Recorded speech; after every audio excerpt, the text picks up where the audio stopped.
धार्मिक आयोजन, कथा, भजन, प्रवचन देखने के लिए सब्सक्राइब करें BS media. Bell icon button दबाना ना भूलें। सुखदेव जी महाराज कथा सुनाने के लिए बस तैयार ही बैठे हैं, प्रारंभ ही करने वाले हैं कि इंद्र अमृत का कलश लेकर के सभा में आ गया। इंद्र कहने लगा, ब्रह्मा जी हम जानते हैं परीक्षित को सप्तम दिवस मृत्यु का श्राप मिला है। ब्रह्मा जी हम राजा परीक्षित के लिए ये अमृत लाए हैं, तो आप ये अमृत राजा परीक्षित को पिला दीजिए, सो वो अमर हो जाएंगे। और आप ये जो श्रीमद् भागवत कथा रूपी अमृत राजा परीक्षित को पिलाने के लिए जा रहे हो, ये मुझे पिला दो। सुखदेव जी ने कहा, इंद्र तुम लालची हो मुझे ये तो मालूम था, लेकिन इतने हो ये नहीं मालूम था।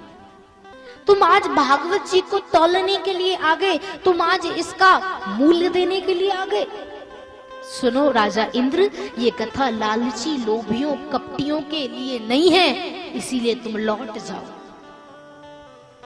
सुखदेव जी ने इंद्र को फटकार लगाई। इंद्र मायूस होकर के महाराज लौट गया। ये सारा दृश्य ब्रह्मा जी ने देखा। ब्रह्मा जी सोचने लगे, आखिर इस छोटी सी पुस्तक, इस श्रीमद् भागवत कथा में ऐसा क्या है जो ब्रह्मा जी ने स्वर्ग के राजा इंद्र को नहीं सुनाई? ऐसा इसमें है क्या? जानने के लिए ब्रह्मा जी सत्यलोक में पहुंच गए। सत्यलोक में पहुंचे, एक तराजू को उठाया और तराजू के एक पल्ले पर भागवत जी को रखा और दूसरे पल्ले पर नाना प्रकार के शास्त्र, वेद, ग्रंथ, उपनिषद रख दिए। भागवत जी को तौल रहे हैं कि आखिर इसमें है कितना वजन। एक पल्ले पर मात्र श्रीमद् भागवत कथा है, दूसरे पल्ले पर नाना प्रकार के शास्त्र, वेद, ग्रंथ रखे हुए हैं। प्यारे भक्तों बताइए कौन सा पल्ला भारी होना चाहिए था? जिस पर एक पुस्तक रखी है वो भारी होना चाहिए था, या जिस पे अनेक पुस्तकें रखी हैं वो भारी होना चाहिए? कौन सा? अब ये ज्ञानियों की बात है महाराज।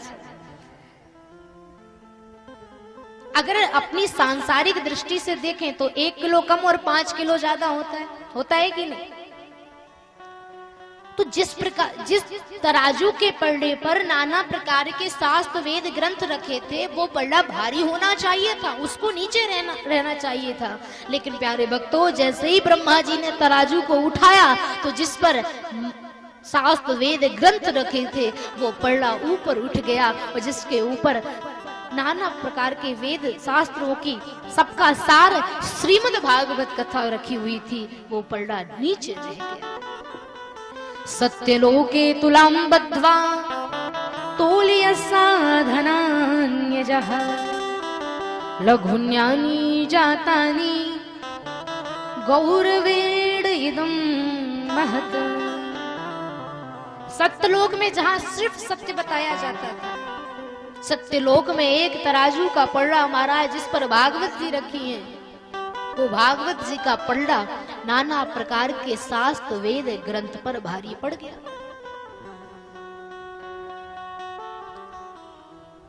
श्रीमद् भागवत कथा सब पर भारी पड़ गई, या यूं कहें कि समस्त शास्त्र, वेद, ग्रंथ का सार ही श्रीमद् भागवत कथा है। आप शास्त्र वेद पढ़ पाओ या न पढ़ पाओ कोई बात नहीं, एक बार भागवत जी को जरूर अच्छे और सच्चे मन से सुन लेना, आपको समस्त शास्त्र वेद सुनने का फल प्राप्त हो जाएगा। एक बार जिसने सच्चे मन से भागवत जी को सुन लिया, उसे फिर महाराज शास्त्र वेद पढ़ने की कोई आवश्यकता नहीं है। बस एक बार सच्चे मन से प्रभु की कथा सुन करके तो देखो।